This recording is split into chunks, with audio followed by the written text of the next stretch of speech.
Il y a longtemps, un ami me disait, le cerveau, c'est comme une éponge, ça se tord. Se confronter à des sources d'informations alternatives, c'est accepter de se voir bousculer dans ses croyances, pour finalement réaliser que nous donnons trop souvent foi aux idées courantes sans jamais les questionner.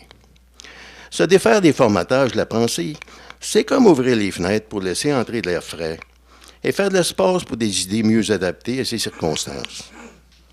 Évidemment, la démarche critique réclame des efforts, mais c'est du courage de préférer la vérité aux illusions confortables qu'on émerge progressivement du brouillard. En fait, la méthode n'a rien d'ésotérique. Il suffit de confronter tout ce qui souhaite s'installer dans notre esprit aux questions suivantes. Qui, quoi, où, quand, comment et pourquoi.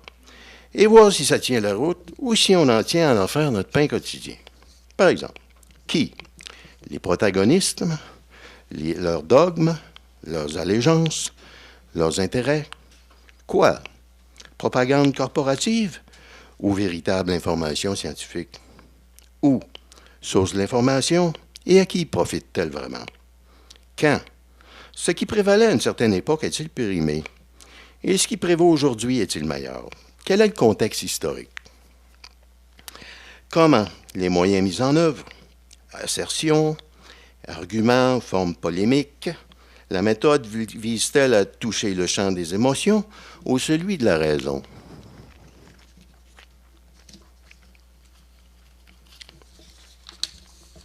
Et pourquoi, finalement? Altruisme, humanisme, manipulation, idéologie, marketing, intention lucrative.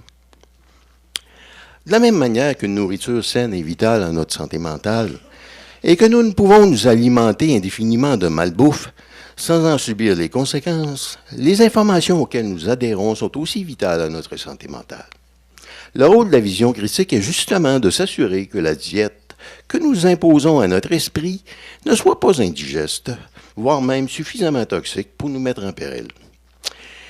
La vision critique n'est pas une fin en soi, c'est une démarche.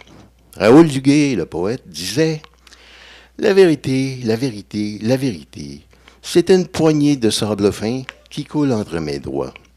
Tout est toujours à recommencer. Et il n'y a de repos que pour celui qui cherche. » Évidemment, l'intérêt de chercher, c'est de trouver. Et comme le chercheur d'or trouve rarement des pépites dans le fond de ses poches, pour trouver, il faut pratiquer le genre d'attention préconisé par Krishnamurti, qui consiste essentiellement à examiner la globalité de la vie hors du centre de soi-même. Évidemment, la démarche critique favorise la formation d'une pensée plus personnelle, mais les réponses ne se trouvent jamais dans un seul esprit. Le savoir global réside plutôt dans le continuum historique des expériences humaines. Pour ce qui concerne le support à la démarche critique, il s'en trouve auprès des organismes alternatifs qui valorisent l'exercice de la vision critique en tant qu'outil d'appropriation de pouvoir sur sa vie. Ceci inclut évidemment le Mouvement de défense de droits en santé mentale du Québec.